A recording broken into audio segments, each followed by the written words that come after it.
In this video, I'm going to take you through my secret to running 24-25 kilometers at threshold. I'm going to take you through my entire session and I'll explain things that I do that have helped me become a fitter and faster runner. So let's start with the warm-up.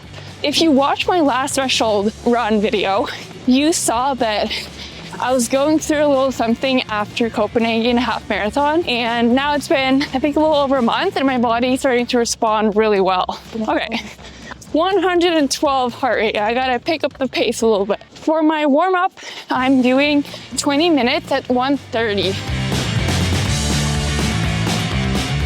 I'm so grateful to be able to run in this weather in December. I do not take this for granted. I've had so many runs in Norway. It was just like horrible weather, ice and cold and darkness, and those have had their place. They've made me stronger, but very grateful. I'm about to start the main part of this threshold session, which is going to be 6 times 2K at 160 heart rate, which for me is pretty low threshold.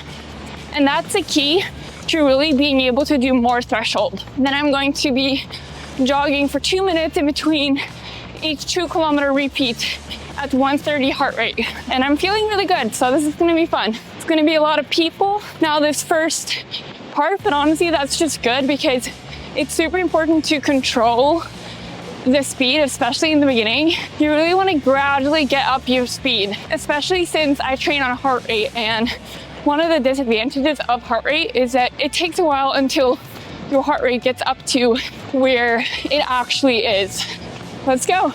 What I do in the beginning is that I do look at speed, just kind of more at the speed limit, because I know that it's so easy to start off too fast.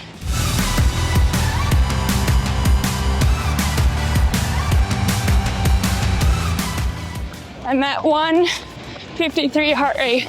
Pretty stable. This feels very chill. This literally used to be my easy run pace, which was back when I had no clue what I was doing intensity-wise. 2-minute recovery at 130 heart rate, which basically just means super slow. And I'm starting again in 10 seconds. Okay, let's pick it up.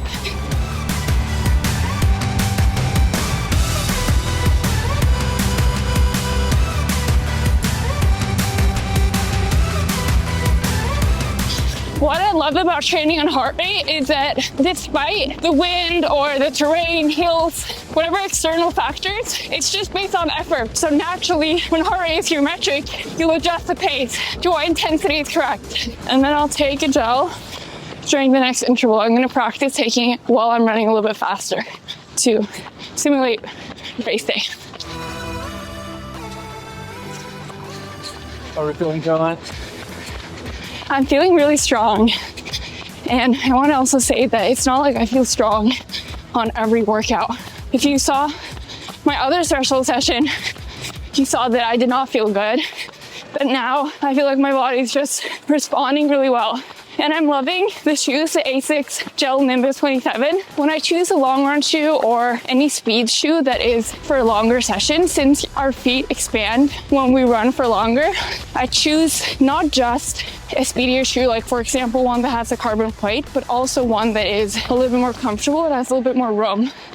And that's what I can tell about this Asics Gel Nimbus, that it does have more room and it feels breathable. So yeah, so far so good. Another secret is I have a really long cool down, and I'll explain when that part comes why I do that. I just completed interval 4 and I just really badly have to pee, so I can spot the bathroom. And what I do in this instance is I'm not gonna stop the watch. I'm not gonna give myself more recovery. Interval 5 out of 6.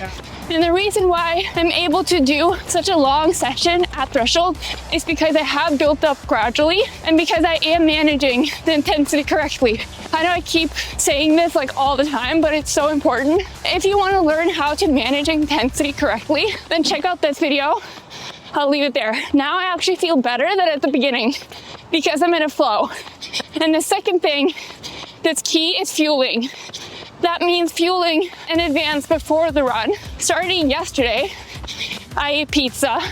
I've focused on carbs earlier today, and then now I'm fueling with U energy gels every 30 minutes. And it's before I feel like I need it energy-wise. That's when you experience the runner's high, where it gets better.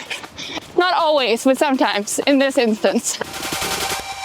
Last rep, taking another gel. This time I'm taking the Rock 10, which has more sodium, more amino acids, which is especially good for a longer session like this. Just controlled effort again, because there's little wind and it's pretty flat. My pace is pretty stable. We're at 15.1 kilometers total. I'm so grateful for you, Oscar, that you're with me on this session, because it is long, especially when it gets dark. And thank you all for being with me. Otherwise, Oscar wouldn't be here. 1:55. Okay, you guys, I just finished my 6 intervals of 2 kilometers, and it's super dark now. That's why I'm filming with my phone. But Oscar is going to be biking home. Poor guy. It's been a long session, and I still have 40 minutes of a cool down. And the reason why I do such a long cool down in my build is because the point is to fatigue my body extra after the session.